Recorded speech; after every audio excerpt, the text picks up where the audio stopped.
Ya.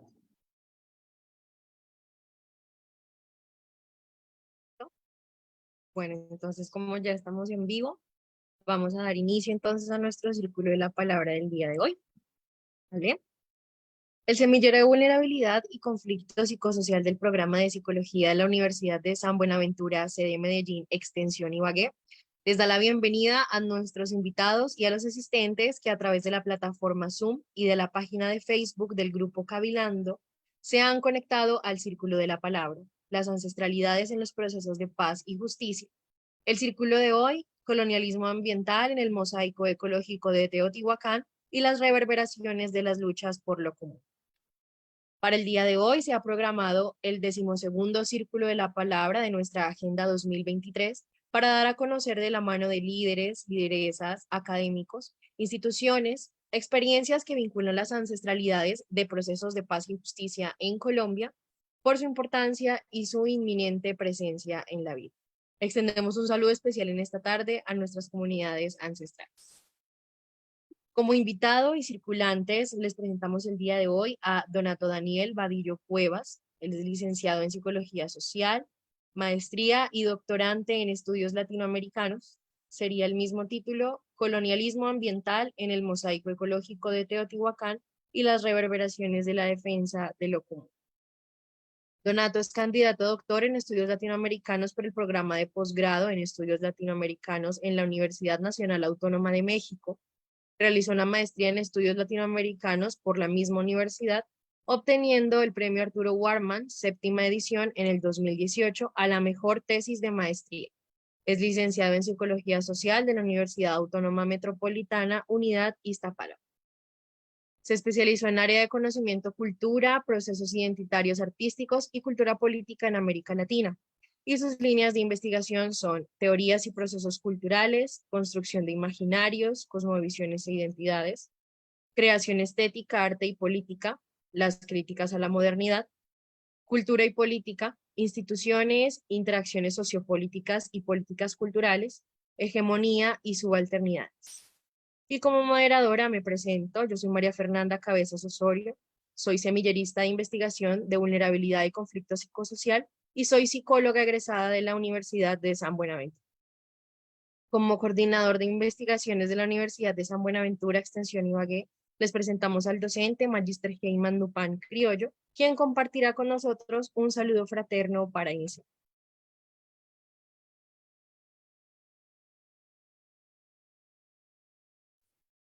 Muchas gracias, María Fernanda. Bienvenido, Donato, al Círculo de la Palabra del día de hoy.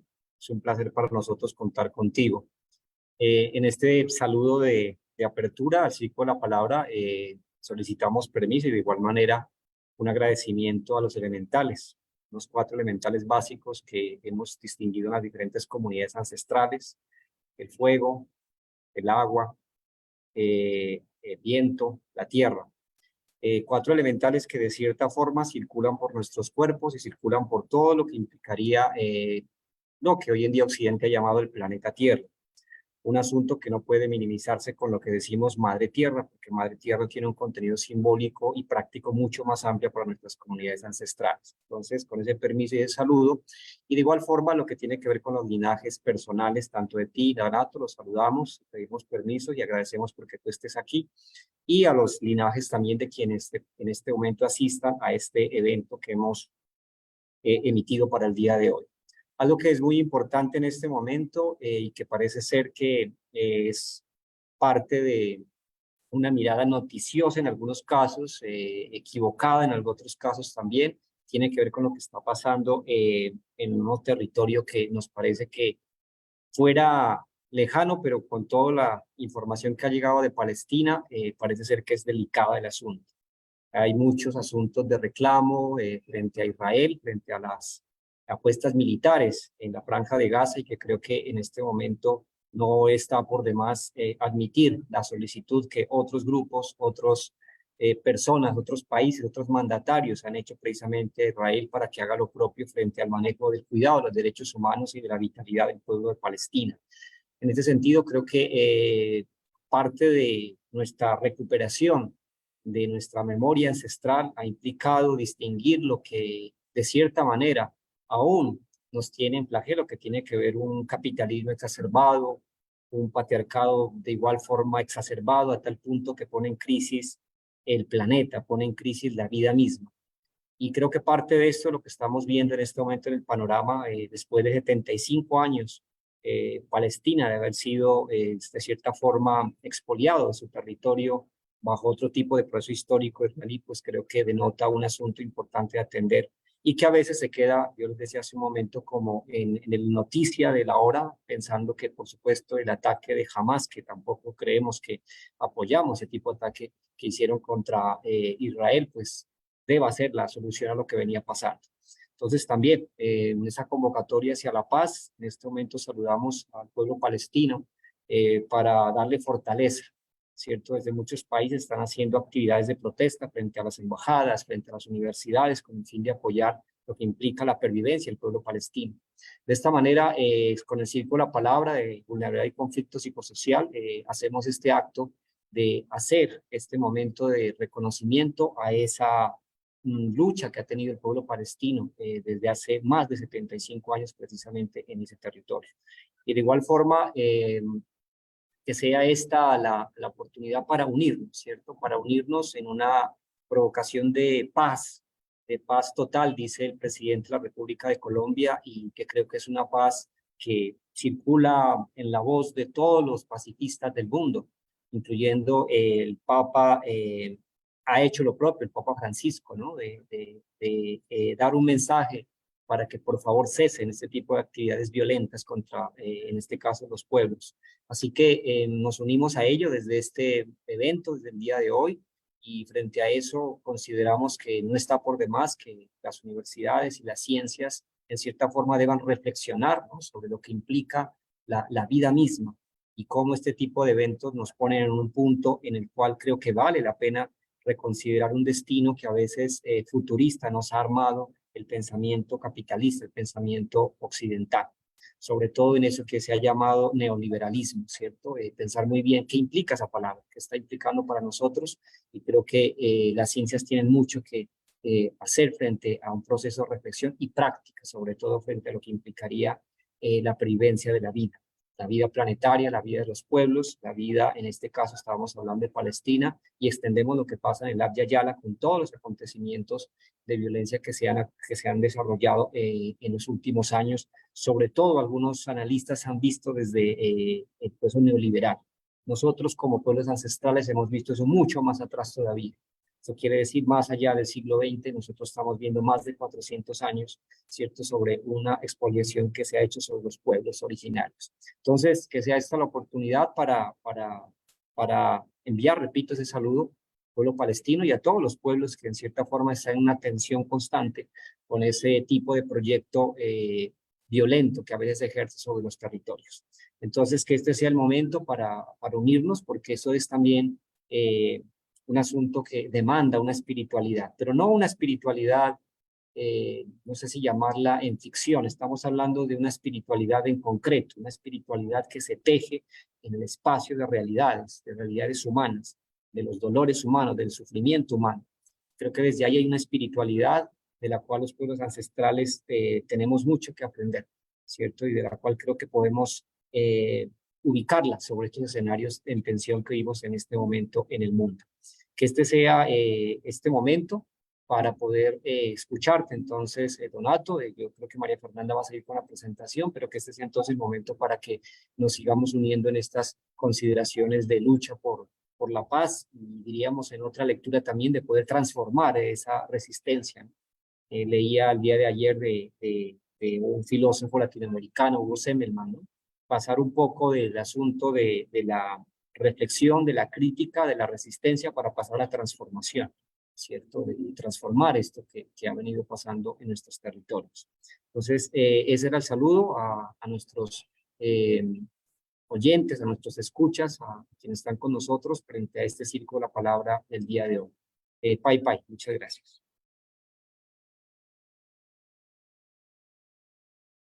Agradecemos de corazón la intención puesta por nuestro docente Heyman Upan Criollo con este evento y con todos los que lo antecedieron. A continuación, Donato Daniel Vadillo y, en mi caso como semillerista, Compartiremos palabra en este círculo, cuyo eje temático está centrado en colonialismo ambiental en el mosaico ecológico de Teotihuacán y las reverberaciones de las luchas por lo común.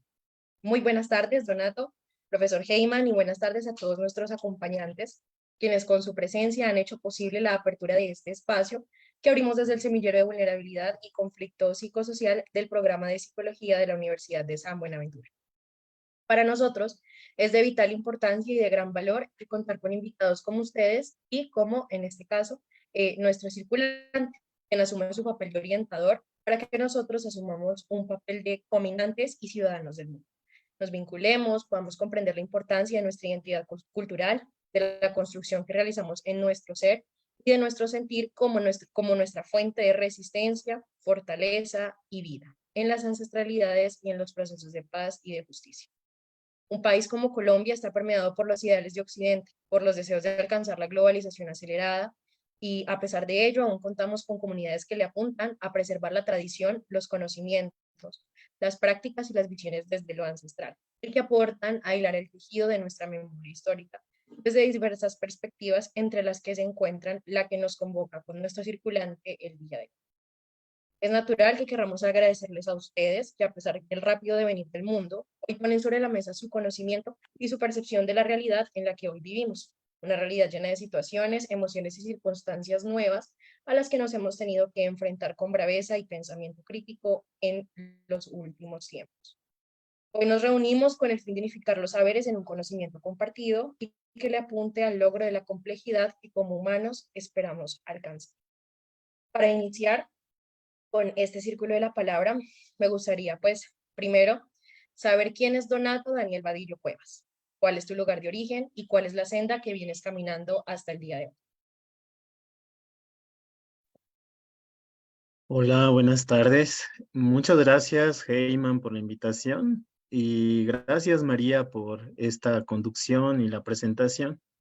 Me siento afortunado por estar compartiendo aquí en este semillero y también unirme a estos procesos de reflexión crítica en torno a los procesos de paz y aportar desde mi lugar de origen. Yo soy mexicano, soy de un pueblo originario que se llama Acolman, está en el Estado de México, en la zona central de México, mm, en un valle que llamamos Teotihuacán,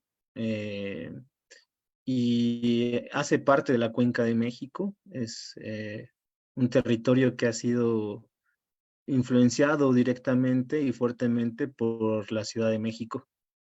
Entonces es un espacio metropolitano de la Ciudad de México. Muchas veces le llaman periferia, ¿no?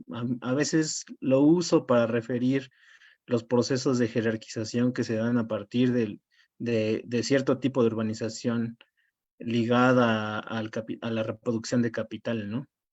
Sin embargo, nuestros territorios también giran en torno a otros epicentros, que es lo que quisiera observar también después en estas reflexiones. Y soy psicólogo social, les comento que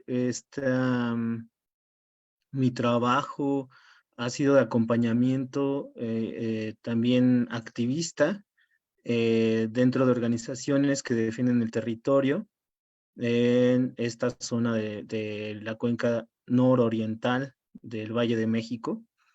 Y es un activismo que viene acompañado principalmente hacia los pueblos originarios de la región.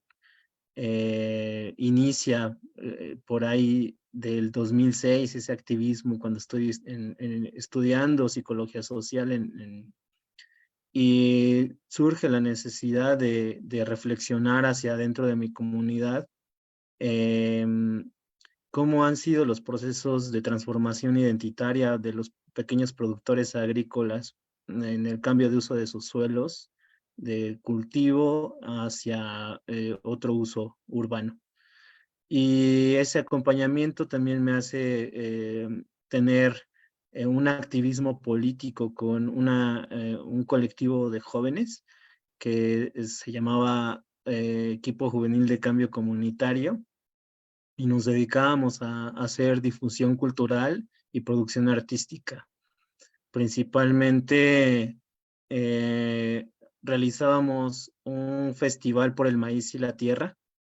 Lo realizamos 4 festivales del 2010 al 2013, y era un festival rotativo que se compaginaba con las fiestas patronales de los pueblos de la región, y ahí convocábamos a los productores agrícolas a reactualizar la memoria oral a través de la producción visual con fotografías, pero también con un montaje de herramientas que están perdiendo su utilidad, que son de labranza. Y al paralelo hacíamos proyecciones audiovisuales en distintos lugares de las comunidades, y transmitíamos durante las fechas por un programa de radio, una radio comunitaria. Eso se compaginaba también con los procesos de acompañamiento que teníamos hacia los padres y madres de familia de las escuelas, que en ese momento defendían las parcelas que tenían a su cargo estas sociedades de padres y madres de familia, las primarias de mi comunidad, para la defensa del territorio, principalmente de las tierras de cultivo, en contra de una empresa de construcción de casas habitación, que son condominios, un modelo de urbanización que ya explicaré más adelante, pero está ligado a la acumulación de capital, principalmente norteamericano. Y luego, este activismo hace que vayamos entrelazándonos con el acompañamiento también que se da a partir del 2014 con un proyecto que se reactiva en la región, que es el nuevo Aeropuerto Internacional de la Ciudad de México, y hace que conformemos un comité de defensa de los territorios de cara a ese megaproyecto que estaba afectando a una gran porción del territorio, no solo del Valle de Teotihuacán, sino mucho más allá de este valle, ¿no? Y a otras cuencas, no solo la Cuenca de México. El proyecto aeroportuario significó entonces una gran devastación del territorio, y hizo que entonces articuláramos con otros pueblos, y durante el 2015 hasta el 2018 se hiciera una organización que se llamó Pueblos Unidos en contra del nuevo aeropuerto, y hasta que en el 2018 hubo cambio de gobierno, y el nuevo gobierno echó abajo este proyecto, pero lo pasó muy cerca, en la misma cuenca, a 8 kilómetros en línea recta hacia el norte. Y algunos pueblos que estaban siendo afectados por el proyecto anterior siguieron siendo afectados por este nuevo proyecto que se llama ahora Aeropuerto Internacional Felipe Ángeles, y era una base aérea militar. Ahora es un aeropuerto civil militar. Y también articulé, digamos, mi activismo e investigación crítica hacia el acompañamiento con la organización de los 12 pueblos originarios de Tecámac, que era la organización que nucleaba varios pueblos en contra de este nuevo proyecto que se activó en el 2018 y que se inauguró ya en el 2021, me parece, si no me equivoco. Ese es en grandes rasgos lo que yo he construido dentro no solo de la psicología social, sino de un activismo entrelazado con la reflexión crítica que construyo a partir de las líneas temáticas que trabajo, que es cultura, procesos identitarios, cultura política y procesos artísticos en América Latina. Eso en el territorio en el que habito, porque también he acompañado otros procesos en América Latina.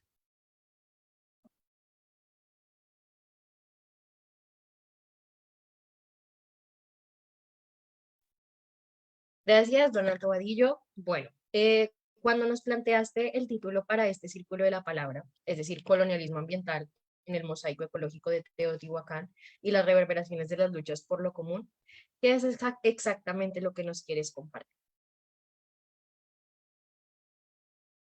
Y, yo preparé algo, una presentación que quisiera compartir para desarrollar este punto, y a lo mejor es una herramienta que me va a ayudar a seguir con el hilo de ideas. No sé, voy a compartir mi pantalla. Adelante, Donato, me parece muy bien. No sé si vean ya ahora. Sí, ahí se ve ¿Sí? perfecto. Lo primero que quiero señalar, o sea, como siguiendo la idea de dónde, desde dónde estoy hablando, primero como quisiera problematizar un poco sobre esta idea de mosaico ecológico. El mosaico ecológico en mi región fueron usados por unos antropólogos que se llama William Sanders y Ángel Palermo. Ellos definieron con esta palabra mosaico ecológico el Valle de Teotihuacán. Y es un concepto que me ha servido para hacer un puente reflexivo con la ecología política latinoamericana que busca abordar los problemas socioambientales de la región. Entonces, el mosaico ecológico hace referencia a una diversidad de comunidades y ecosistemas que coexisten en un área geográfica determinada. Es diferentes tipos de hábitats se entrelazan para formar un paisaje heterogéneo, pero también biodiverso, ¿no? Y entonces también hace que se definan ecosistemas que tienen características únicas, también hábitats diversos de plantas y animales y comunidades humanas. Entonces, el mosaico ecológico promueve la biodiversidad y la resiliencia de los ecosistemas. Entonces, fomenta la migración entre especies, la dispersión de semillas, la interacción entre diferentes comunidades biológicas, pero además proporciona beneficios a los seres humanos como servicios ambientales o paisajes escénicos, pero también recreativos y oportunidades de educación e investigación. Aunque, o sea, digamos, el mosaico ecológico no puede ser definido sin la interrelación compleja entre comunidades humanas y comunidades naturales y más que humanas, digamos, espirituales. O sea, el mosaico ecológico no es una región prístina, ¿no? Sino es una región que se construye en esta complejidad de relaciones y que evidentemente es vulnerable a la fragmentación y degradación causada por actividades humanas, como la deforestación o la urbanización indiscriminada, la contaminación o el cambio climático, ¿no? Y eso hace que también se definan, pues, las formas de mosaico ecológico de las que estamos hablando. O sea, no estamos hablando de ecosistemas intocados o prístinos, ¿no? Entonces, la Cuenca de México, y aquí en esta imagen que les presento, en esta primera imagen, es donde nos encontramos. Son las cuencas hidrológicas que definen estos mosaicos ecológicos. La Cuenca de México es, hablando, digamos, en los términos antropológicos prehispánicos, era un sistema complejo, definido por la interacción entre un medio natural determinado y las tecnologías que se usaban. Entonces, definía un espacio biocultural que tenía como sustrato 5 lechos lacustres. Y esos lechos lacustres abarcaron 2,000 kilómetros cuadrados. Zumpango, Xaltocán, Texcoco, Chalco y Xochimilco. Era una compleja red hidráulica de canales, jagüeyes, los jagüeyes son reservorios de agua, interconectados entre montañas, valles y lagos. Lo que hizo que esta cuenca fuera definida como un área clave en la época prehispánica, porque aquí se desarrollaron grandes civilizaciones en épocas prehispánicas, como es la Teotihuacana, o posteriormente la Colhuacan, ¿no? Em, este, y esta área clave estaba constituida por una red de relaciones económicas con otras áreas dependientes.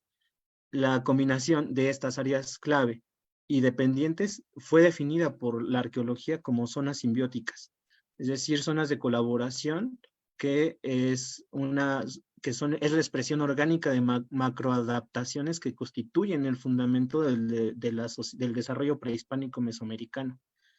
Pero esto ya cambió profundamente, o sea, ya no podemos hablar, sí sigue siendo un área clave en términos económicos y políticos, porque es aquí donde se concentra la mayor parte de los flujos sociopolíticos, socioambientales del país, porque es el centro de México, pero también, o sea, digamos, ya no es simbiótico, sino al contrario, es una relación de dominación y de profunda entropía, ¿no?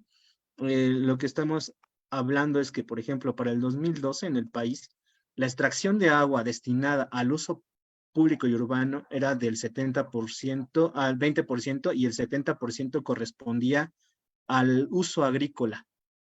El problema es la sobreexplotación de los acuíferos, se ha hecho mucho más grave, o sea, pasamos de tener una complejidad de lagos, una extensión muy grande de agua superficial, a una cuenca que está en crisis y con escasez de agua.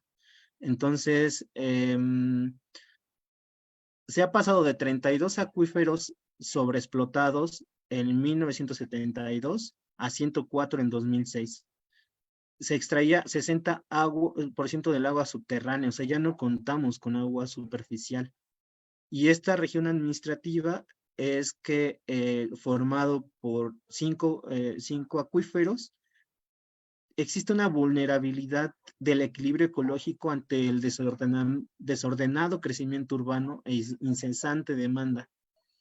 Eh, entonces, uno de estos acuíferos es el acuífero de Texcoco, que es en donde se encuentra el Valle de Teotihuacán, o parte del acuífero de Texcoco abarca el Valle de Teotihuacán, con una extracción que excede al 130% de magnitud de recarga.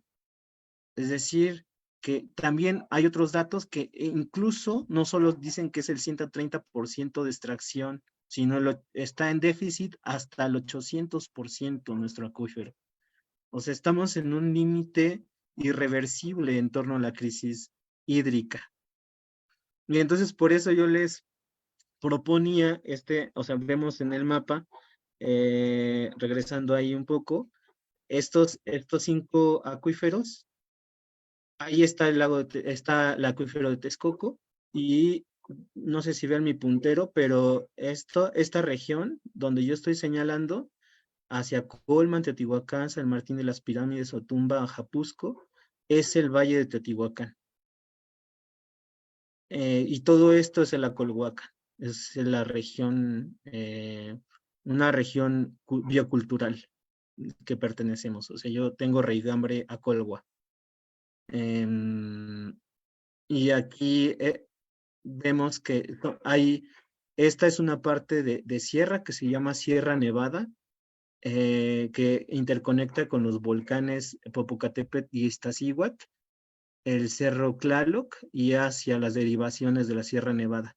Y esto lo configura el acuífero de Texcoco o la cuenca de Texcoco. Y nosotros estamos definidos por este río, el río Teotihuacán, que está en el extremo norte de la cuenca y que interconecta desde las montañas que son derivaciones de la Sierra Nevada hacia el municipio de Otumba y desembocan en ahora área natural protegida Lago de Texcoco. Este afluente del río San Juan es lo que define a nuestra cuenca y podemos definir, o sea, digamos, como mosaicos ecológicos, dos principales mosaicos. La llanura aluvial, que es esta foto que vemos, principalmente donde discurre el río en el valle, y encontramos sistemas de producción agrícola más intensivos, no solo en la actualidad de maíz, sino también de algunos otros forrajes como avena y también hortalizas. Y tenemos también al fondo de esta foto está el cerro, un cerro en la Sierra Patlachique, en la comunidad de Xomecla, municipio de Acolman, que también define otro mosaico ecológico, que es el pedemonte otomontano o las faldas de los cerros, ¿no?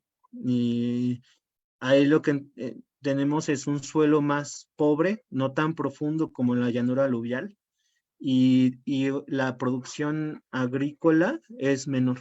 Entonces, sigue un ritmo estacional, porque en la llanura aluvial el agua que se dispone es mayor.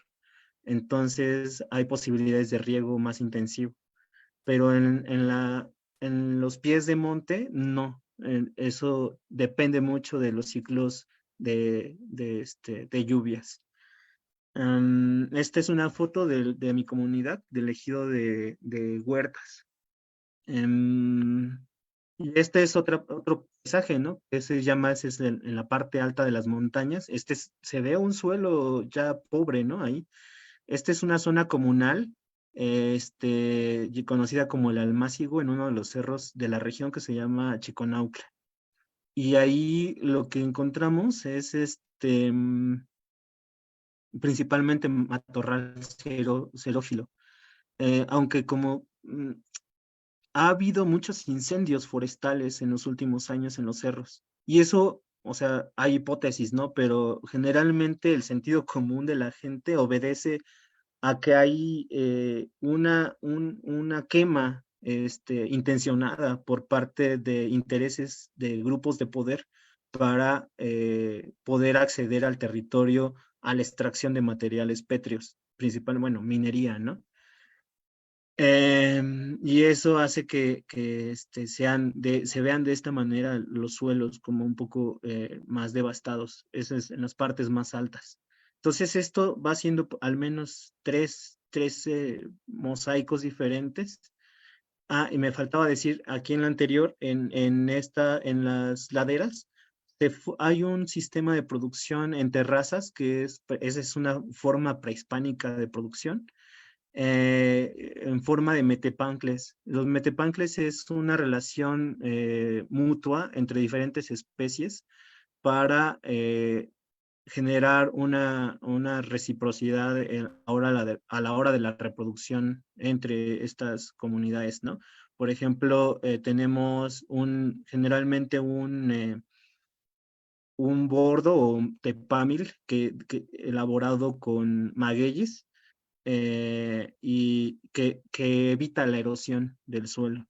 Entonces, y también tenemos al fondo una protección de árboles y nopales, que también eso contribuye a que sea mejor el suelo, en cuestión de biodiversidad de microorganismos que lo habitan. Acá arriba, en las montañas, en las partes altas, no se produce, ¿no? Sino más bien es más de recolección de algunos elementos que todavía la gente sube a recolectar, como tunas o nopales o algunas pitayas, ¿no? O otros frutos de que da las plantas de ahí o la vegetación de esa zona. O sea, estamos hablando de una zona semiárida. No es un bosque, aunque contamos en algunas partes de la Sierra Patlachique y en el Cerro Gordo con bosque de encino, ¿no? Pero son zonas que ya han sido reducidas demasiado. Y tenemos en la parte más baja de la cuenca los humedales, que es principalmente este reducto del lago de Texcoco, que es la Ciénaga de San Juan, en donde desemboca el río San Juan, que define el Valle de Teotihuacán. Y aquí encontramos pues ya principalmente el refugio, el hábitat de miles de especies de aves migrantes del norte de América, que vienen a anidar, a reproducirse y también migran, ¿no? Como un lugar de paso. Entonces, es ahora es área natural protegida, que les decía. Y esto define, digamos, ya un quinto elemento dentro del mosaico ecológico de Teotihuacán. Y creo que, o sea, por ahí queda listo un poco lo del mosaico ecológico.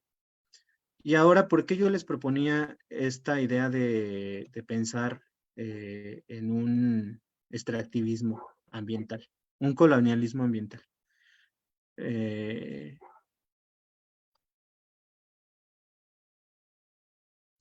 bueno, el colonialismo es un concepto que se utiliza para describir la forma en que grupos dominantes, pueden ser países, o pueden ser corporaciones capitalistas, ejercen su poder y control sobre recursos naturales y el medio ambiente a otras naciones subalternas y comunidades más vulnerables. Y eso se entrelaza principalmente con un concepto general de colonialismo. O sea, porque el colonialismo de manera general está ligado a fenómenos de dominación externa sobre un territorio ajeno, ¿no? De explotación y dominación, principalmente del norte global hacia el sur global. El colonialismo externo es la penetración del Estado en la sociedad y también a partir, por ejemplo, del sociólogo Pablo González Casanova, podemos hablar también de colonialismo interno, que está ligado a fenómenos de conquista, o sea, de los pueblos indígenas originarios que forman parte del Estado porque el Estado lo reconoce, ya sea colonizador o capitalista, y sufren condiciones semejantes al colonialismo a nivel internacional. O sea, habitan un territorio sin gobierno propio, se encuentran en situaciones de desigualdad frente a las etnias dominantes o grupos de poder y clases que lo integran, y también se le sobreponen marcos jurídicos y políticos dominantes que generalmente están ligadas a las burguesías y a las oligarquías centralizadas. No tienen sus propios sistemas políticos, pero más bien son excluidos del sistema político del Estado y militar del gobierno central, además de que sus derechos y su situación económica, política, social, cultural y ambiental son regulados e impuestos por este mismo. Entonces se les inferioriza, se les distingue culturalmente de la cultura hegemónica del gobierno nacional, ¿no? De esta manera, o sea, estamos hablando de que ese es, el colonialismo siempre está acompañado de una forma de sometimiento, no solo de las comunidades humanas excluidas o subalternizadas, sino también de los mosaicos ecológicos o territorialidades que habitan. Y eso es inextricable. O sea, digamos, no se puede separar uno de otro. O sea, el colonialismo externo e interno siempre está vinculado al colonialismo ambiental.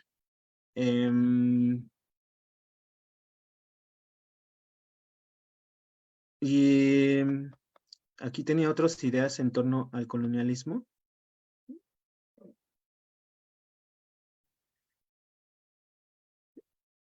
Como para redondear la idea, es que este colonialismo, digamos que aunque empieza con los procesos de conquista, existe en una reactualización de acontecimientos y por eso mismo es coetáneo. pero a la vez, o sea, digamos, su presencia se entrelaza con la larga duración histórica que ha tenido el colonialismo en tierras indígenas. Y esto también hace que reconozcamos el colonialismo como una forma de cultura, una forma de etos y una forma de estructura que se reproduce día a día en sus opresiones y silenciamientos. Y esta reactualización constante ha sido la idea de desarrollo. Entonces, la cuestión que aquí yo les planteo del colonialismo ambiental en mi región tiene que ver con estos 4 puntos. El extractivismo infraestructural, el extractivismo pétreo, la zonificación para uso comercial y el extractivismo hídrico. El colonialismo, entonces, describe la forma en que esos grupos dominantes ejercen su control sobre esos recursos de las comunidades y que entonces hace que se apropien y exploten las tierras mediante imposiciones políticas y leyes que benefician a los intereses extranjeros de esas élites locales y extranjeras, bueno, sí, ¿no? Y en detrimento de las comunidades locales que han vivido históricamente en ese territorio, que también implica la violación de los derechos y la autonomía de las comunidades a la toma de decisiones sobre el uso y gestión de sus recursos naturales, así como la destrucción de sus ecosistemas, que son frágiles y valiosos en beneficio de intereses económicos y políticos.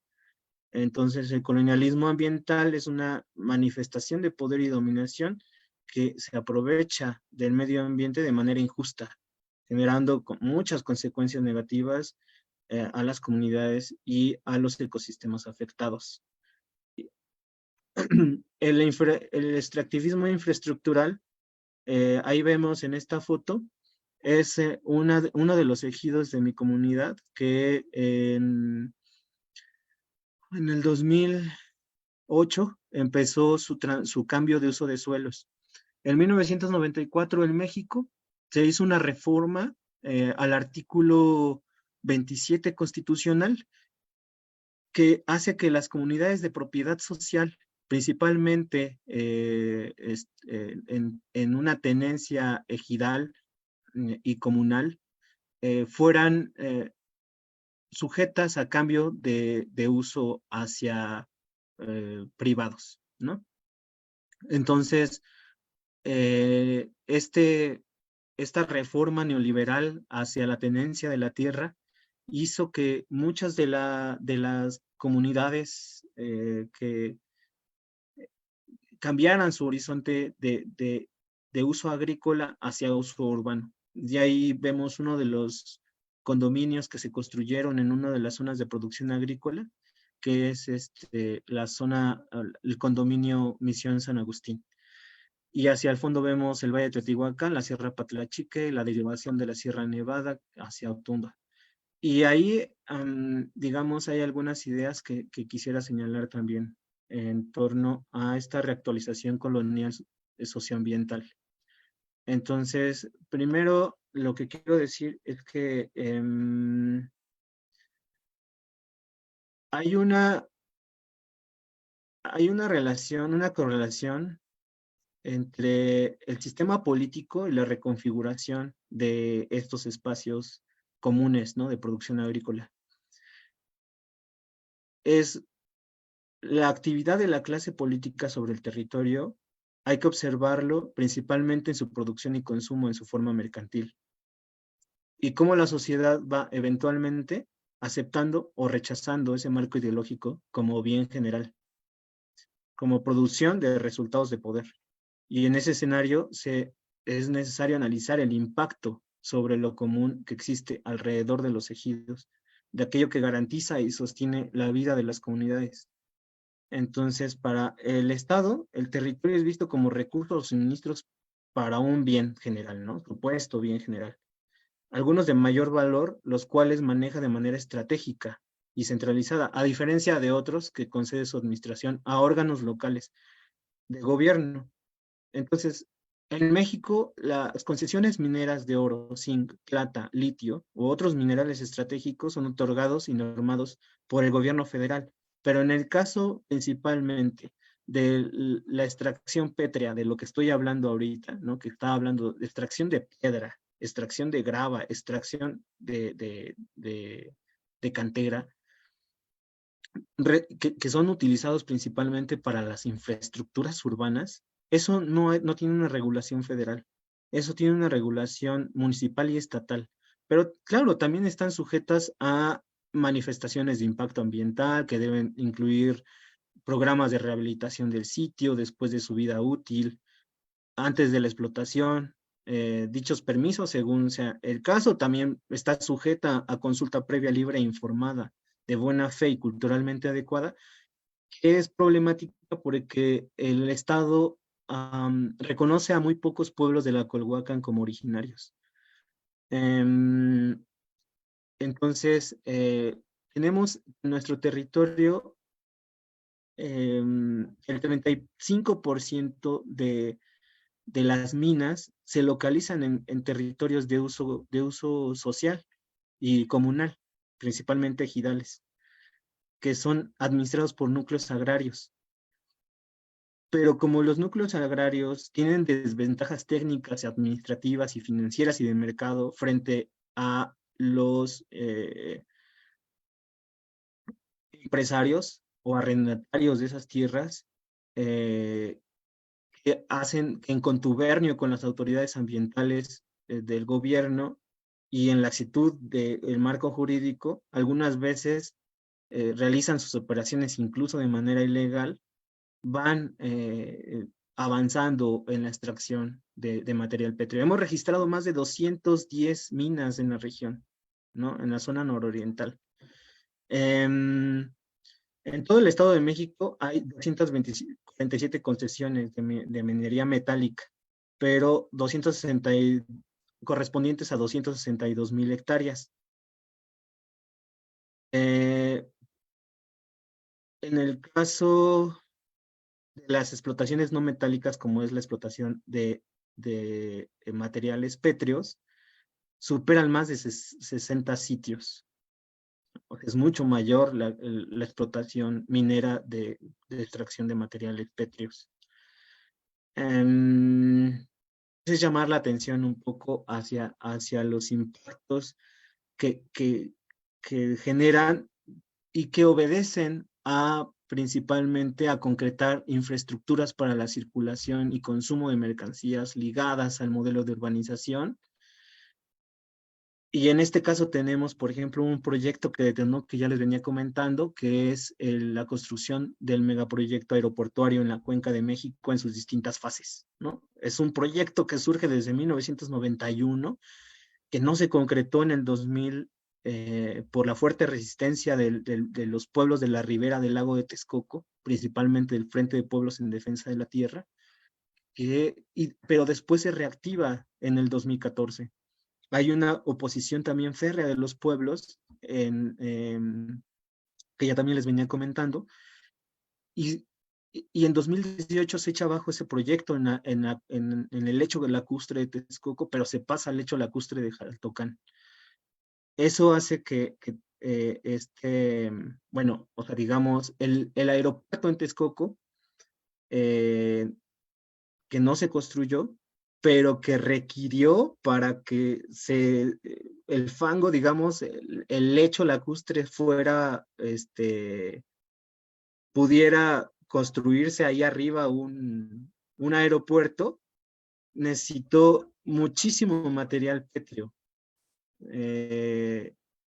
miles de toneladas, y eso causó una gran explotación de las montañas de la región, ¿no? Entonces, ahora, quizá pase de fotografía, ahí vemos cómo estas minas están asociadas con zonas habitacionales.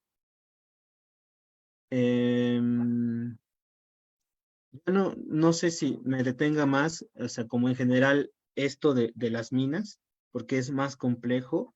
Y solo decir que el aparato político, el sistema político del Estado mexicano está relacionado con una idea de bien común, y esa idea de bien común está, o sea, de bien general, perdón, no de bien común, sino de bien general, y esta idea de bien general eh, es reactualizada constantemente bajo el discurso desarrollista,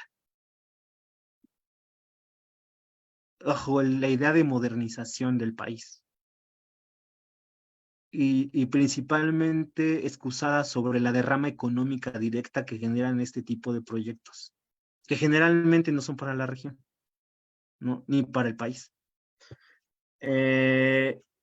Bueno, o sea, digamos que otro ejemplo en el Valle de Teotihuacán de este caso, ¿no? De colonialismo ambiental, tiene que ver con el cambiar el horizonte del uso del suelo, eh, y propiciar los servicios urbanos de un modelo en específico, como les venía mencionando. Y este modelo neoliberal permitió la entrada de grandes transnacionales como es Walmart, ¿no? Esta es una empresa estadounidense que a través de la superexplotación intensiva y extensiva de la mano de obra de trabajadores de varios países del sur, ofrece los mejores precios bajos del mercado para que la gente pueda consumirlos, ¿no? También de manera intensiva y extensiva. Y que además, pues, mm, tiene muchísimas propiedades en México, ¿no? No solo esta tienda, sino Sambor, Sam's Club, otras tiendas de supermercados en el país, ¿no? Y, o sea, esta tienda se instaló, fue una de las primeras tiendas que se instaló en el Valle, cerca de las pirámides de Teotihuacán. Hubo una defensa muy importante en ese tiempo, en el 2004.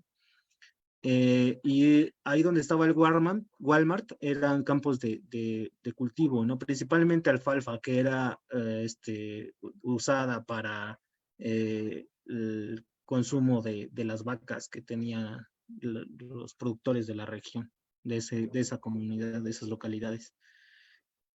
Y tenemos otro ejemplo de extractivismo, extractivismo hídrico. En 1981, el gobierno federal decretó una medida para llevar agua de este acuífero a la Ciudad de México. Se llamó Sistema Panchiconautla. Era la perforación de varios pozos de extracción de agua para llevarlos principalmente al norte de la creciente Ciudad de México. Hubo una lucha muy importante también en los años 80, que más adelante quizá hable, si es que me da tiempo, porque creo que ya no sé cuánto tiempo voy, pero lo que quería decir sobre esto es que aún con esa fuerte resistencia, también se construyó la,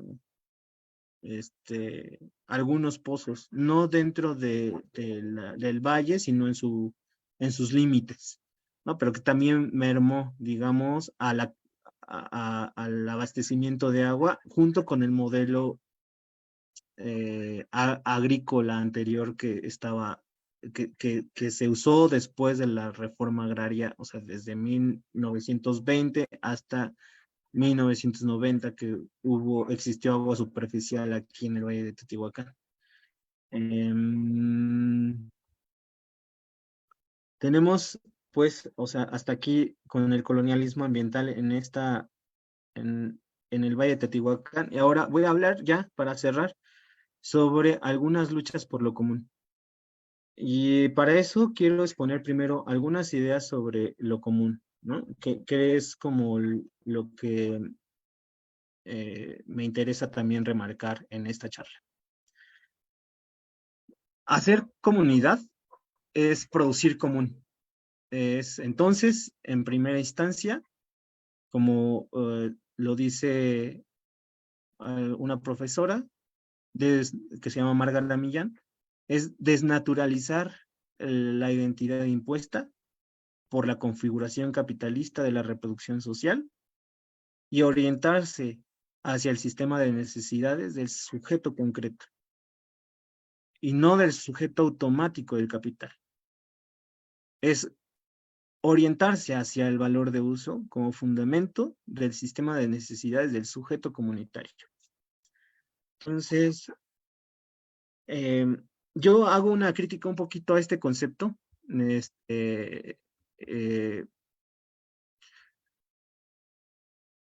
Interesarse por el valor de uso es transitar por un sistema del metabolismo social, una concreción histórica de las múltiples y varias formas de sostener y garantizar la vida. Eso es lo común. Es un equilibrio entre las necesidades de consumo y las necesidades de producción. Y está ubicada de manera histórica, ¿no? Y concreta. Es una relación social de asociación y cooperación capaz de habilitar cotidianamente el disfrute de la riqueza concreta, de los bienes tangibles e intangibles necesarios para la reproducción satisfactoria de la vida. Pero hay una modo de producción capitalista, desde su conformación, no ha cesado de sobredeterminarlo común a su lógica de explotación y dominación. Es decir, que esta forma no solo depende de la cultura y de la historia que la reproduce, sino del sistema que lo asedia permanentemente. Y que para reproducirse lo hace de manera agonística, ¿no? Tiene que luchar mucho para seguir reproduciendo estas formas de colaboración y compartición cotidianas en la vida. Y entonces es colocar que los procesos comunitarios a los que me estoy refiriendo se cumplen dentro de los mosaicos ecológicos teotihuacanos todavía, que todavía sostiene y garantiza la vida más allá del sistema que los asedia. Entonces, pero es heterogéneo, es variado, es situado temporalmente también. Y también es contrastante, es contradictorio. Esas formas de reproducción material también son formas de reproducción simbólica y formas de reproducción afectiva y espiritual de las comunidades. O sea, no hay una división entre la reproducción material, simbólica y espiritual de las comunidades, sino están integradas de esa manera.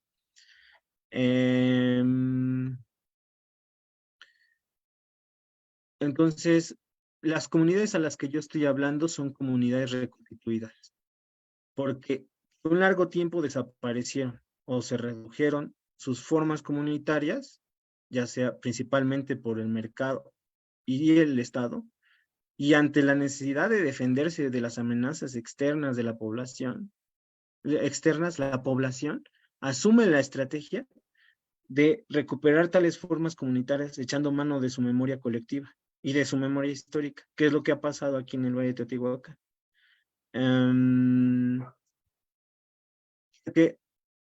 A ver, las comunidades, los pueblos teotihuacanos, a diferencia de las comunidades del sur de México, por ejemplo, Chiapas o algunas comunidades de Guerrero o Oaxaca, o comunidades andinas, que tienen una larga duración, que podríamos llamar zonas de refugio. Aquí en esta zona de la que yo soy parte, tenemos el influjo de más de 5 siglos de colonización externa e interna inmediata y avasallante que ha traducido en políticas raciales de desindianización y descampesinización, que han devastado las formas comunitarias, que han oprimido a los pueblos para que renuncien a sus formas de organización política y cultural propias, y que han restringido los ámbitos de continuidad cultural de estas formas que fueron cooptadas o instrumentalizadas, ¿no?, por el Estado. Una de ellas es que el proyecto de reforma agraria del Estado fue la moneda de cambio para que sucedieran dos cosas. Una, la separación de la identificación indígena de las comunidades de las tramas comunitarias. Las tramas comunitarias lograron reconstituirse parcialmente bajo la tutela del Estado, a tal grado de que podemos hablar de autonomías tuteladas, es decir, de una lucha de las comunidades para hacer flexibles las reglamentaciones estatales. En ese caso, por ejemplo, un caso interesante de estudio de los productores agrícolas es la Junta de Aguas del Valle de Teotihuacán. La Junta de Aguas del Valle de Teotihuacán surge en los años 20 como parte de la reforma agraria y hace que las comunidades reconstituyan unas relaciones de colaboración e interdependencia intercomunitaria, no solo entre vecinos, comunidades agrarias, digamos ejidales, y las haciendas que todavía quedaban, ¿no?, que sí son parte de la continuidad después de la reforma agraria. Pero ya no bajo un componente indígena, sino bajo un componente campesino. Y después de los años 80, con la entrada en vigor de las políticas neoliberales y en específico 1994, con el cambio de uso de suelos o de propiedad social a propiedad privada y la entrada de transnacionales en el país, hay un proceso agudo de descampesinización, ¿no? A tal grado de que hay reductos de gente que se dedica al campo, ¿no? Y que ya no son solo productores agrícolas, sino son transagricultores, es decir, que complementan su vida con la producción parcial de la tierra, ¿no? Eso, o sea, por un lado, creo que ya con eso doy la idea del panorama general, pero voy a pasar a las imágenes para que haga un poco más interactivo esto. Aquí vemos una de las protestas que se hicieron en contra del proyecto aeroportuario. Ahí vemos una de las principales consignas es agua sí, aviones no, o la tierra no se vende, se ama y se defiende.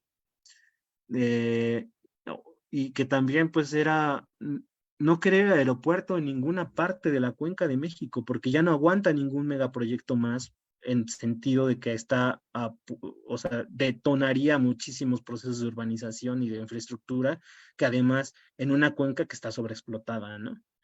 Esas eran las principales demandas y además que se estaban afectando las principales zonas de recarga hídrica, que es el somontano, ¿no? Las montañas, los cerros de la región. Y una de las cosas que pasa de este proceso de defensa, ya no, o sea, no estoy hablando solamente del 2010, del 2014 al 2018, que es donde surgen muchas organizaciones comunitarias de defensa. Por ejemplo, una de las principales fue el Frente de Pueblos en Defensa de la Tierra, ya lo había mencionado, pero después surge como una organización inicial o germinal que se llamó Frente de Pueblos en Defensa de la Tierra, la Identidad y la Vida, que fue como nuclear a varios pueblos más al primer frente, que después deriva, digamos, en los Pueblos Unidos en contra del nuevo aeropuerto. Y ahí hay varias organizaciones, varias comunidades. Por ejemplo, está el movimiento Salvemos Tezonclali, o está los vecinos en defensa del Cerro Tecalco Chiconaucla, está el pueblo de San Luis Tecuautitlán, están las mujeres de San Miguel Atepoxco, hay una expresión diversa en ese momento de emergencia socioambiental que deriva, a mi parecer, y a mi análisis, en un proceso de reconstitución comunitaria. En un proceso de reconstitución indígena. O sea, estábamos hablando de que hay una separación de las tramas indígenas de la autoidentificación étnica de los pueblos hacia sí mismos, pero con este proceso empieza una exigencia al Estado para ser consultados con parámetros por ejemplo, el convenio 179 de la Organización Internacional del Trabajo. Permítanme tantito, voy a conectar mi laptop porque se va a... Perdón, ¿eh? Dale, no hay problema. Nosotros te esperamos.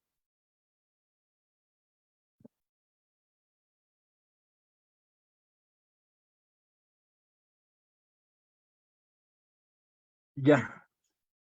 Entonces, los procesos de reconstitución indígena es esta, como, no solo la exigencia de ser consultados por la devastación de sus territorios, ¿no? Previamente, culturalmente adecuada, libremente, ¿no? Con sus propias formas de organización, de buena fe, ¿no? Cosa que no sucedió, ¿no? Pero, o sea, más allá de la exigencia al Estado, eso implicó la sensibilización de las personas para reconocer su memoria histórica y su memoria colectiva como pueblos indígenas.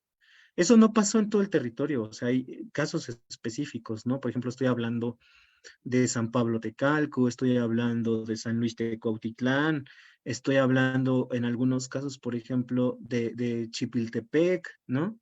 Que son pueblos, comunidades que entraron en ese proceso de reconstitución indígena, pero también sobre la libre determinación de sus territorios, ¿no? La autodeterminación indígena.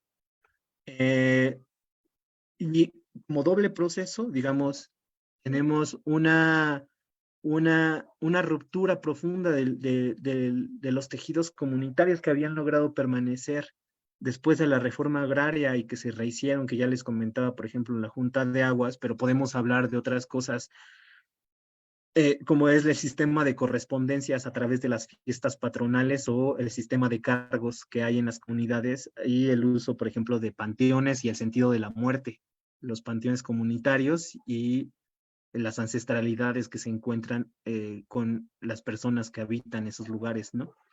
O sea, el sistema de correspondencias significa, por ejemplo, un ejemplo claro en nuestra región del sistema de correspondencia se da en las mayordomías. Las mayordomías son grupos de personas de las comunidades que organizan las fiestas de los santos en los pueblos, en las comunidades. Y entonces el Día del Santo, las comunidades vecinas llevan a sus santos al cumpleañero, pero le llevan regalos. Y él en reciprocidad va a dejar regalos también a las otras comunidades cuando les toca su santo, ¿no? Su fiesta. Ese es un sistema de correspondencias, pero eso también se da, por ejemplo, en los procesos mortuorios, ¿no? La gente, el fallecido, la familia que tiene un fallecido, la comunidad va a dejarle donaciones y en algunas comunidades hasta es obligación que la próxima vez la persona que recibió esas donaciones salga a pedir nuevas donaciones para ir a dejarlos a la nueva familia que lo necesite. Eso es otro ejemplo del sistema de correspondencias. Eso se rehizo con la reforma agraria. En muchos pueblos se exigió que los nuevos ejidatarios o que recibían las tierras del reparto agrario fueran a conformar a grupos de mayordomos. Entonces, algunos pueblos tenemos varios grupos de mayordomías y que son rotativos y se eligen en asamblea, ¿no? Entonces, esto, o sea, y además de que se reactivó el sentido de después de la reforma agraria, del ritual con el ciclo agrario, ciclo agrícola, ¿no? Entonces tenemos, por ejemplo, ciertas fechas que corresponden al inicio de la siembra, por ejemplo, o al pedimiento de lluvias, o al crecimiento de las espigas en la milpa, o al tiempo de cosechas, ¿no? Entonces tenemos este ciclo agrícola ritual que va haciendo, se va reactualizando, ¿no? Y que pervive, pero está frágil,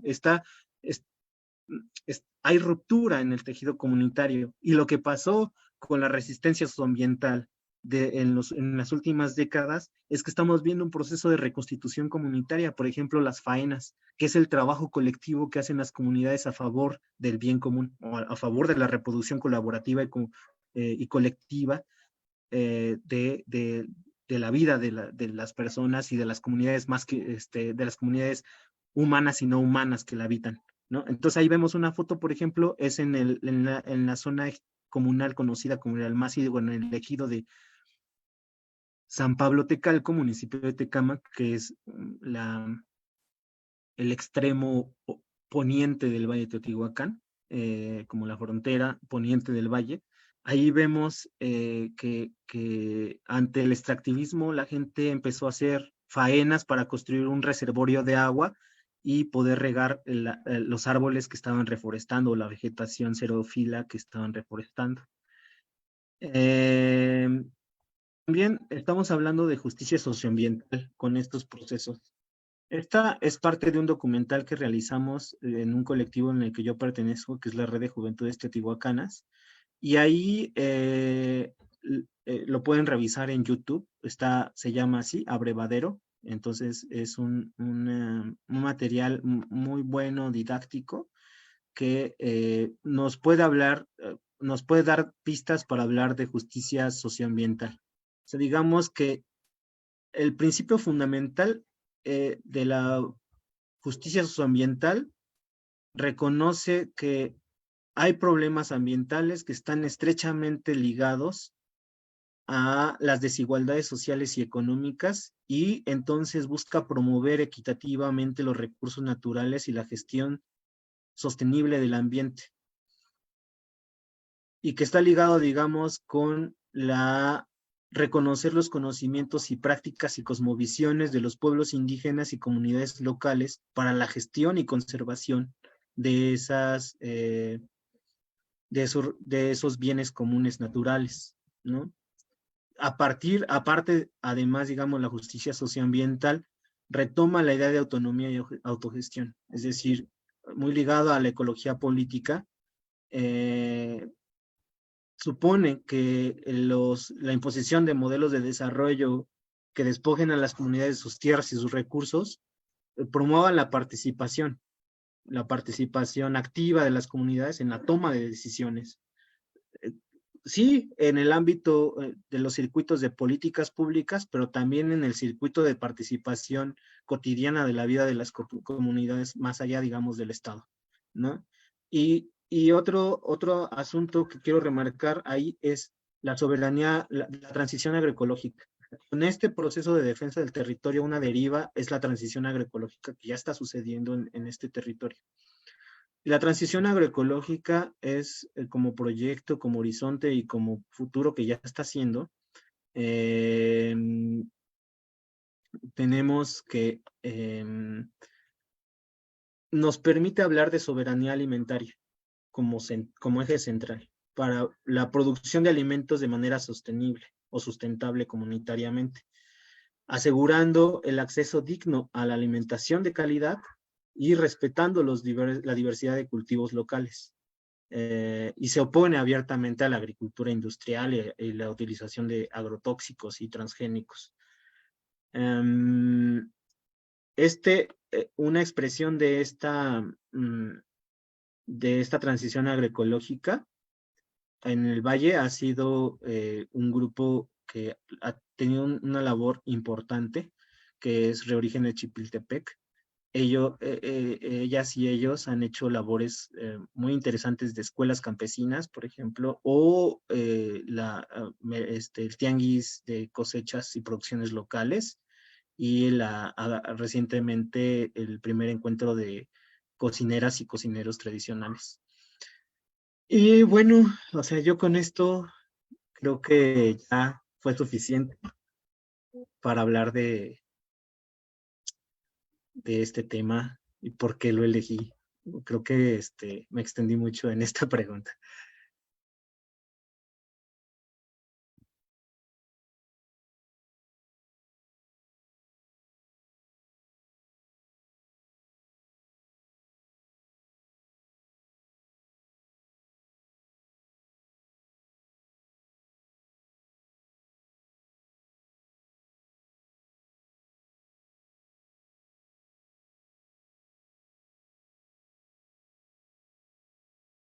No sé si anden por ahí. Sí, aquí estoy, solo que estaba teniendo un inconveniente con la cámara, pero aquí seguimos. Bueno, Donato, para continuar, obviamente, pues querría preguntarte cómo esta propuesta que nos has dado a conocer, que nos has descrito, digamos que con tanto detalle hace un momento en tu presentación, como pues todos los abordajes que no solamente se limitan a lo que es el tema de la infraestructura, digamos, del territorio como tal, sino también a procesos sociales, cómo esa propuesta que nos has dado a conocer contribuye a los procesos de paz y o a la defensa de los territorios colectivos que se vienen construyendo en México. Como nos has dicho hace un momento, pues quiero que complementemos un poco la información que ya nos has dado, como te decía anteriormente, que no solamente se limitara a conocer los procesos como tal del territorio, sino también la apuesta social que esas mismas construcciones pues dan dentro de su proceso. Entonces, ¿cómo podemos ligar eso digamos, a la defensa de los territorios colectivos, a todos los procesos que se han dado pues, en México?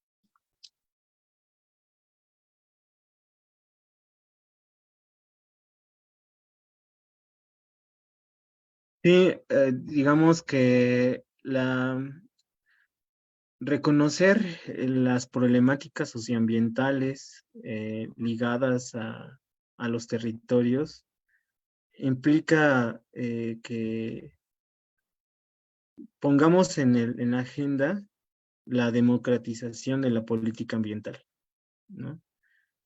Es decir, una participación amplia y efectiva de la sociedad civil en la toma de decisiones relacionadas con el ambiente y con las culturas que habitan esas territorialidades. Entonces, este tema y en conjunto como, digamos, el esfuerzo colectivo que hay en la región es construir espacios del diálogo y debate que escuchen las voces y promuevan una gestión ambiental más justa y equitativa. Y bueno, este es uno solamente de los como preceptos básicos de la propuesta del que yo estoy partiendo, ¿no? Tratar de poner el acento en la preocupación por la relación entre lo social y lo natural, lo ambiental, y el deseo de construir sociedades justas y sostenibles a través de la acción directa, la autonomía, la sustentabilidad comunitaria.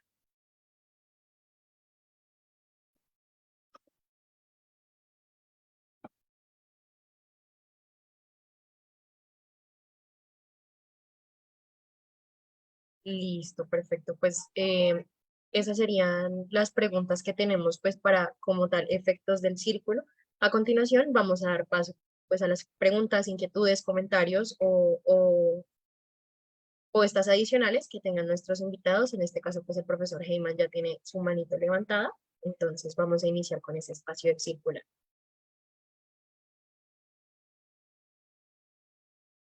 Bueno, muchas gracias, María Fernanda. Muchas gracias, pues, Donato, por compartirnos, digamos, un poquito, ¿cierto? Un poquito de ese gran trabajo que tú vienes haciendo desde el 2006 de manera más profunda, digamos así. Y ya el tiempo va corriendo, ¿no? Ya vas más de una década, ¿cierto? Y ya te vas aproximando casi a la segunda década de, de ese trabajo, ¿no? Porque estamos ya terminando el 2023, ya que el 24, 20 son 3 años, digamos, para que completes las 2 décadas. Y uno se pregunta cómo, digamos, bajo esos procesos que tú nos muestras como en la parte final, ¿cierto? Como la vitalidad de la lucha común, pero que sin embargo está del otro lado el asunto del progresismo, en este caso desarrollista, ¿cierto? Sabemos que AMLO hizo un cambio en México importante de lo que se venía haciendo, sobre todo lo que tiene que ver con corrupción y demás. Sin embargo, él no deja todavía digamos, de mantener la posición desarrollista. Un asunto que a nivel latinoamericano se ha venido haciendo crítica a los gobiernos progresistas, ¿cierto? De alguna manera. Si bien pertenecen a la línea llamada, comillas, izquierda, ¿cierto? No dejan de afincarse igual a un proceso capitalista. Es como el punto. Entonces, si tenemos eso nosotros en el escenario, es decir, unas ganancias que se hayan hecho con el gobierno, por ejemplo, de México frente a eso. ¿Cuál sería el futuro, en realidad? Y lo digo retomando tu propia activismo, ¿cierto? Clave que está ahí en esta fecha, y repito, lleva más de una década, y cómo ha ido madurando unos procesos que tú has denominado de reconstitución, ¿no? A través de lo indígena, primero de lo campesino para pasar hacia lo indígena, ¿cierto? ¿Cuál crees que sería el destino, ¿no? Si pareciese ser que hubiera un negacionismo precisamente a lo que tiene que ver con las crisis, en este caso la crisis ambiental.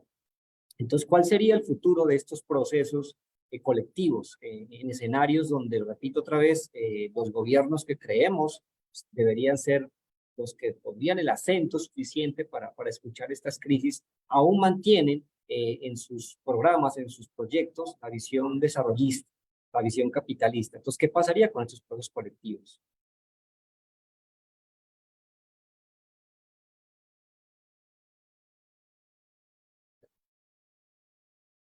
Gracias, Gaiman, por la pregunta.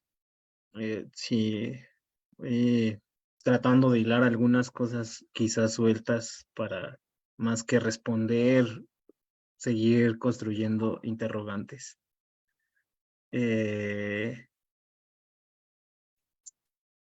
Ahí, y voy a usar una metáfora para responder.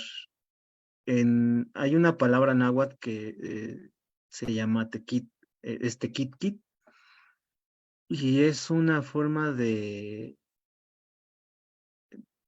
apropiarse, no, como de contrastar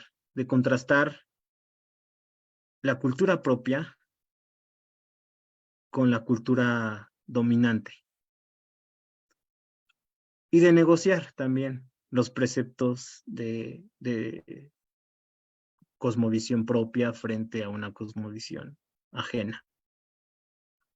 El tequitqui como arte colonial es una expresión que se da por parte de las comunidades originarias para incluir dentro de ese arte colonial su cosmovisión. Hay otra palabra también que hace referencia a eso, que es nepancla. Nepancla en agua es estar en medio, transitando hacia algo, pero también hace referencia a poner el pellejo frente a una situación de peligro, de crisis, de violencia, y que necesariamente requiere transformarse a sí mismos y transformar los significados de aquellos grupos que están oprimiendo a la comunidad para hacer otro espacio que no es el propio ni el del dominador. Y esa forma de transformarse a sí mismos es la exigencia de exigirle al otro que también haga lo mismo, que también se transforme, reconociendo esa otredad. Y esas dos palabras, nepancla y tequitqui, hacen referencia a ese largo pasado de negociación y resistencia en la que han estado nuestros pueblos teotihuacanos.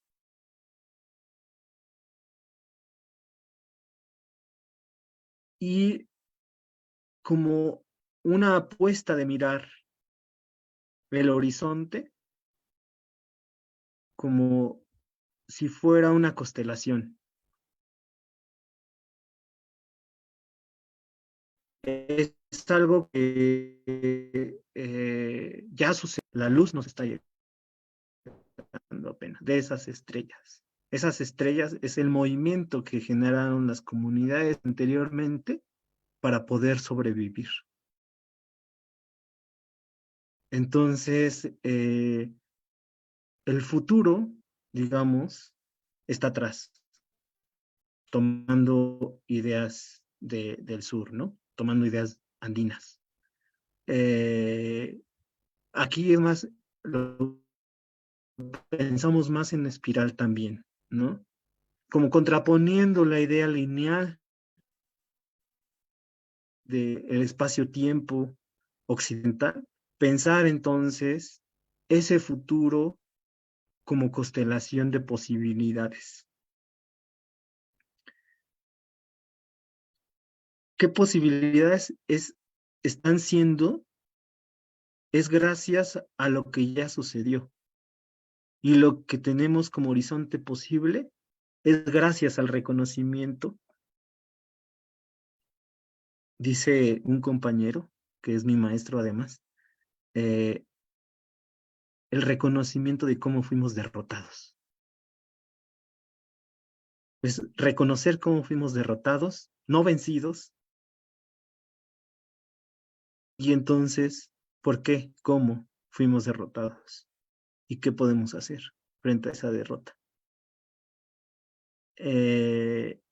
Y cómo resistieron también, ¿no? Creo que, o sea, frente a esta reactualización constante del colonialismo que no se ha ido y que ya configura una larga duración histórica en nuestros territorios, es replantearnos en buscar aspectos de una memoria de larga duración. O sea, no, el tiempo y espacio occidental reducen a una inmediatez el espacio y el tiempo. Se reducen, se hacen cada vez más efímeros y más pequeños esos espacios de posibilidad. Entonces, recuperar la memoria es algo que, reconstituir la memoria creo que es algo que está dentro de ese horizonte.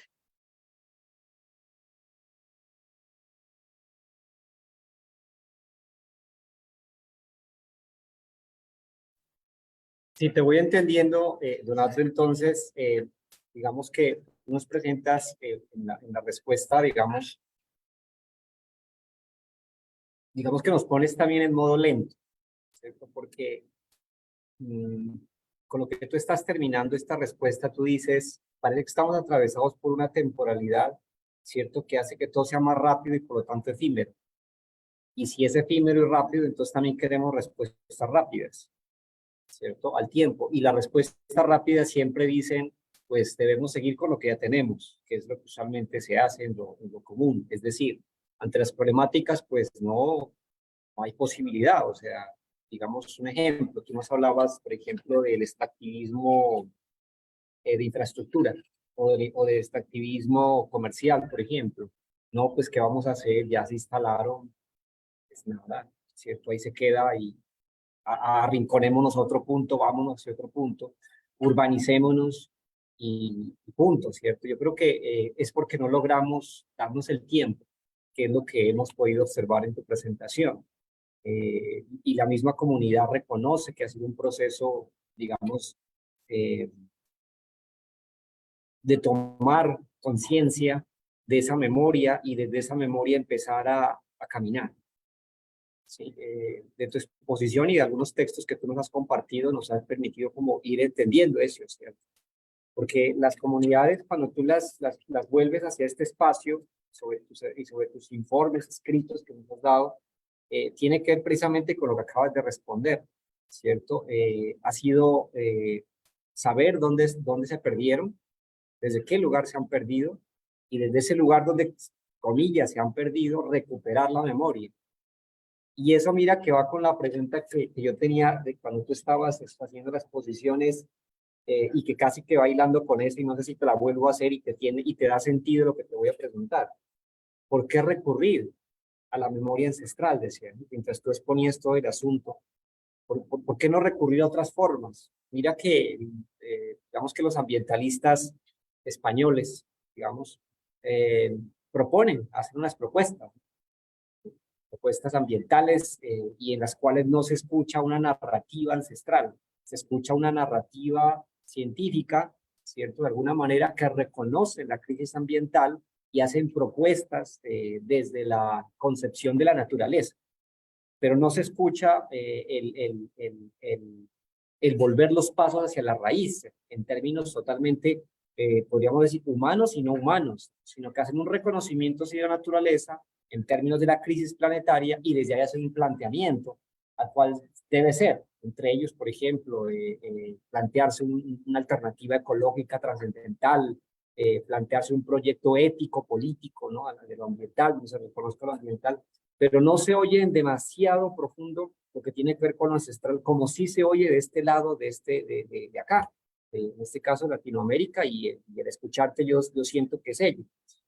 Muy similar a lo que plantea el boliviano Rafael Bautista, ¿cierto? Es muy cercano a lo que tú nos estás planteando en este momento. Entonces, si plantearnos una oportunidad de solución a la crisis planetaria tiene que ver con volver hacia atrás, y sin embargo, al tiempo está el capitalismo allí metido en nuestros sistemas del ciberespacio, como este, por ejemplo, está metido en los medios de producción rápido, generando ropa, qué sé yo, indumentarias, muñecos, una cantidad de elementos que están donde la gente rápidamente, digamos, se aboca a este tipo de necesidades. Y dos, nos siguen presentando un futuro que es el futuro, pero sin volver atrás. ¿Sí? Y tanto es así que a veces en las universidades todavía se sigue planteando, ¿no? Un proyecto de vida, pero hacia adelante, pero nunca reconociendo hacia atrás. Lo siento frente a eso. Entonces yo veo que hay unos retos bastante fuertes de trabajo. Y tú nos estás acercando a esa caminata lenta, ¿cierto? De una memoria que hay que ir haciendo para permitirnos seguir avanzando de alguna forma frente a este proceso de por qué recuperar lo ancestral. Porque tal parece ser que el colonialismo nos sigue diciendo que pues, lo indígena ya pasó, estamos en otro tiempo, ¿cierto? Y sin embargo, cuando te escuchamos y escuchamos todo lo que nos has venido tratando frente a ese tipo de extractivismos, ¿sí? La apuesta de un pueblo que se reivindica hacia una ruta, hacia un horizonte, que tiene que ver precisamente con la recuperación de su memoria, y nos pones en unas metáforas, ¿no es cierto? Un par de metáforas que nos ponen, digamos, a repensar entonces cuál sería nuestro lugar frente a eso.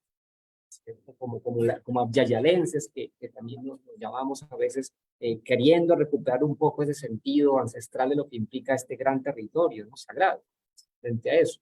Entonces, ¿cuál sería más que tu consideración, cuál es la consideración de tu pueblo, ¿cierto? Frente a esto que viene aconteciendo, en este caso todavía, aún, en otros contextos, por ejemplo, como en Latinoamérica, en el caso colombiano con la Amazonía. Te lo digo porque la Amazonía se ha convertido en el centro de posibilidades de un pulmón, ¿cierto?, del mundo, pero sin embargo, algunos investigadores, analistas han ido notando que el hecho de que Estados Unidos también diga que va a plantearse una oportunidad con un grupo armado para que pueda cuidar esa naturaleza nos parece como sospechoso, nos parece sospechoso frente a eso. Entonces, ¿qué hacemos frente a estas alternativas inmediatas? Si esto otro es de largo aliento, ¿cierto? ¿Qué hacemos frente a esas alternativas inmediatas que están aquí en la emergencia? Sí, la emergencia quiere decir que se están tomando decisiones inmediatas. Por ejemplo, no sé si estoy bien en el término, el Tren Maya, que ya eso se desarrolló, el proyecto en México, por ejemplo, y sabemos que han habido protestas frente a eso, pues, sin embargo, el proyecto va, como dice, adelante, como podríamos decir, frente a eso. ¿Qué hacemos en la inmediatez, si hay emergencias sociales, ambientales, que están reclamando una pronta atención? ¿Qué haríamos entonces? ¿Cuál sería como pueblo la recomendación? Valga la primera que nos dijiste, una memoria que necesita ir caminando despacio, estar en el medio resistente. Entonces, ¿cuál serían estas emergencias? Una alternativa, y discúlpame de pronto si soy insistente, Donato, en esa solicitud de lo que ha hecho el pueblo frente a eso. Gracias, Gemma, ¿no? Bien interesante lo que me estás planteando y yo no tengo una respuesta para ello y también voy a ir hilando cosas, pensamientos que abonen quizá más bien a tratar de plantearlo de otra manera para buscar como rutas, ¿no? Una de ellas es distinguir los momentos extraordinarios de los momentos de reproducción cotidiana de la vida en las comunidades y pensar cómo podemos entender estos momentos extraordinarios en relación y en vínculo con los momentos cotidianos. Es decir, lo que estoy planteando es que un momento extraordinario implica y exige la deliberación de las comunidades para darse forma a sí mismas. Lo exige y lo pide el momento extraordinario. Es decir que hay una preponderancia de lo político, entendido como esa capacidad de deliberar en colectividad para darse forma a sí mismos. La politicidad en el momento extraordinario es exigida al máximo. Pero ¿qué pasa en comunidades donde esa politicidad es débil? ¿Qué pasa donde las formas de deliberación colectiva y comunitaria están fragmentadas? El momento extraordinario lo está exigiendo y lo está pidiendo para poder darnos forma, porque además se pone en riesgo. El momento extraordinario es poner en riesgo la forma propia de existencia, ¿no? Entonces, poner esa crisis, ese riesgo, ese poner en juego, está interviniendo otras formas de deliberación también que no son horizontales, que no son parte de la comunidad, sino formas verticales que están imponiendo las clases y grupos políticos dominantes y económicos dominantes, ¿no? Y la cosa está entonces en que reconozcamos ese devenir de las comunidades para saber y fortalecer su politicidad comunitaria, ¿no? Su ámbito político, o sea, la capacidad de tomar decisiones en ese momento. Pero ¿qué es entonces? ¿Cómo se fortalece? Y por eso le digo la importancia de vincular el momento extraordinario del momento cotidiano de la reproducción de la vida. Porque no hay politicidad comunitaria en el momento extraordinario que se haga presente sin recuperar los ámbitos de reproducción política cotidiana de la vida. Es decir, las faenas, que aquí le decimos al trabajo comunitario, allá la minga, ¿no? O sea, pero eso se da cotidiano. Pero la minga puede ser llevado si lo fomentamos, si lo estamos cultivando cotidianamente.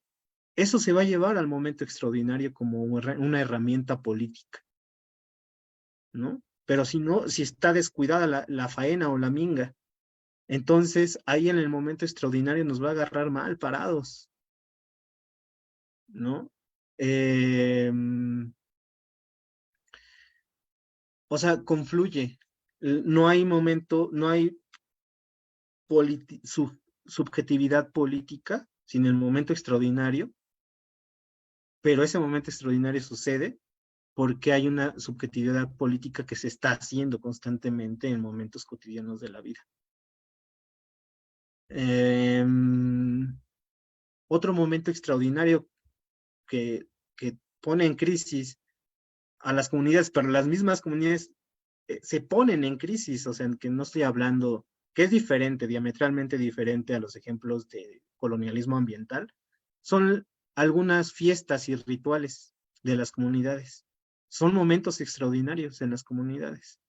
O sea, las comunidades entran en un juego identitario, ¿no? Por ejemplo, los carnavales o las fiestas.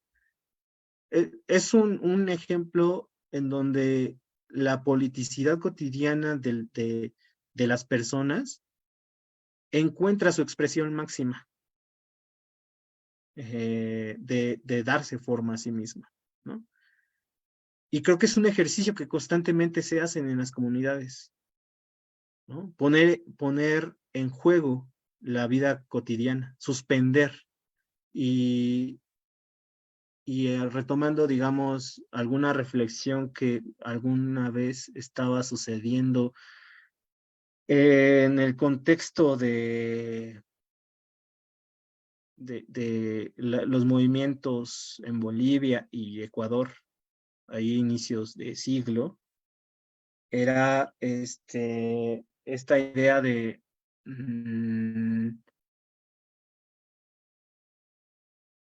una es pensar más allá de ganar o perder,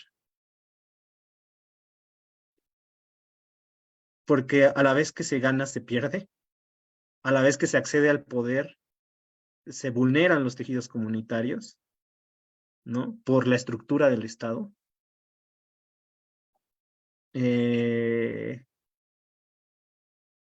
Y a la vez también es reconocer, digamos, qué hemos conseguido con esos momentos extraordinarios y por qué no han alcanzado a ser suficientes. Y eso nos va a llevar también, creo yo, a este juego dialéctico de la cotidianidad, del momento de lo profano al momento de la reproducción cotidiana de la vida.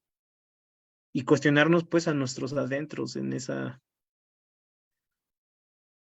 formas de existencia cotidiana.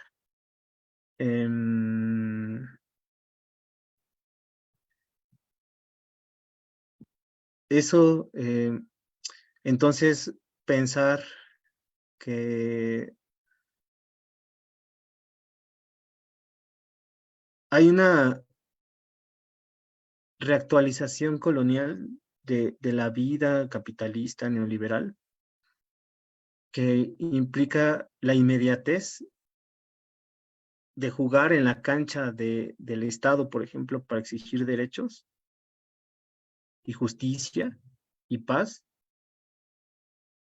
pero implica también ver que más allá de ese pie, ¿no? O sea, como un lado en el Estado y otro lado no, en el movimiento de las comunidades, en la transformación de la comunidad, en cómo esos procesos de diálogo y defensa de derechos también van generando procesos de construcción de lo comunitario, ¿no?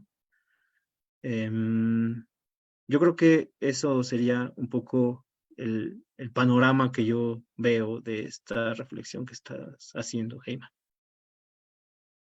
Bueno, Donato, muchísimas gracias. Yo creo que no hemos encontrado la fórmula, ¿cierto? Porque sería mucho exagerar, porque yo creo que lo que tú has caminado, lo que ha caminado tu pueblo, no podríamos ponerlo en el asunto de que no vemos la fórmula. Yo creo que lo que nos estás invitando es, bueno, hagan su camino, váyanse sobre su proceso, y si hay momentos de necesidad prioritaria o de extraordinaria, que es lo que tú nos dices, pues hay que aprovecharlos, vean por qué no se han aprovechado. Creo que nos estás dando pautas para que podamos revisarnos dónde están nuestras luchas y dónde están y dónde van, ¿no? Por dónde vamos con ellas. Entonces, agradecerte el tiempo compartido, agradecerte todo lo que los pueblos en conjunto pues han permitido para que puedas hablarnos. Siempre he pensado que ninguno de nosotros dice soy autor, somos autores de lo que vamos haciendo con otros y con otros no solamente humanos, sino también no humanos. Así que agradecer a todos ellos que han estado aquí el día de hoy, a todos los ancestros, ancestras que nos han acompañado y que han permitido, pues en este caso, que desde este semillero, desde este programa podamos escucharnos en tu voz, en este caso, Donato. María Fernanda.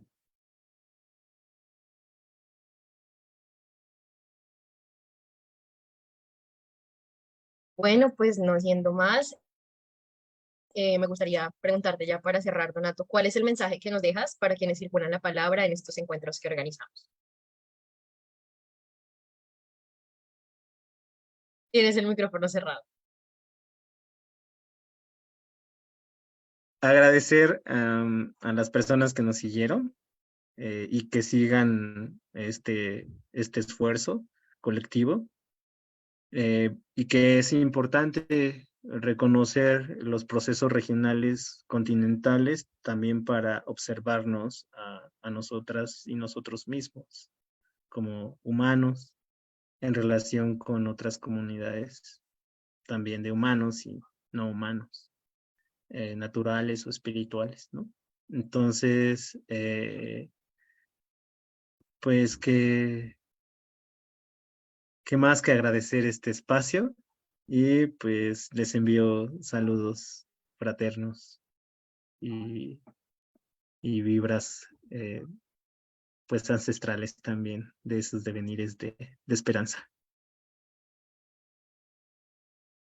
Vale, Donato, muchísimas gracias a ti que asumiste hoy el papel de circulante, al profesor Heyman por haber puesto en marcha a este Círculo de la Palabra, una vez más uno exitoso, a los asistentes que nos han acompañado tanto dentro de esta sesión de Zoom como en el live de Facebook del grupo Cavilando.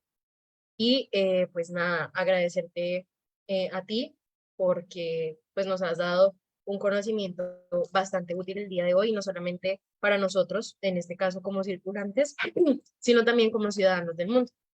El semillero de vulnerabilidad y conflicto psicosocial de la Universidad de San Buenaventura, Extensión Ibagué, se despide. No sin antes agradecerle a nuestros invitados, a los asistentes, a quienes apoyaron esta sesión, a la Universidad de San Buenaventura, por supuesto, a la Red Interuniversitaria por la Paz y al Grupo Cavilando. Nosotros nos unimos al trabajo de todos aquellos hombres, mujeres, niños, niñas, jóvenes, comunidades indígenas, afrodescendientes, campesinas, organizaciones sociales, demás universidades, defensores del medio ambiente, ONGs, líderes y lideresas, y todos aquellos quienes ponen una semilla, un granito de arena para constituir un país en paz. Desde la Universidad de San Buenaventura tenemos una apuesta fraternal de corazón para preservar nuestra casa común. Un abrazo afectuoso con todos y para todos.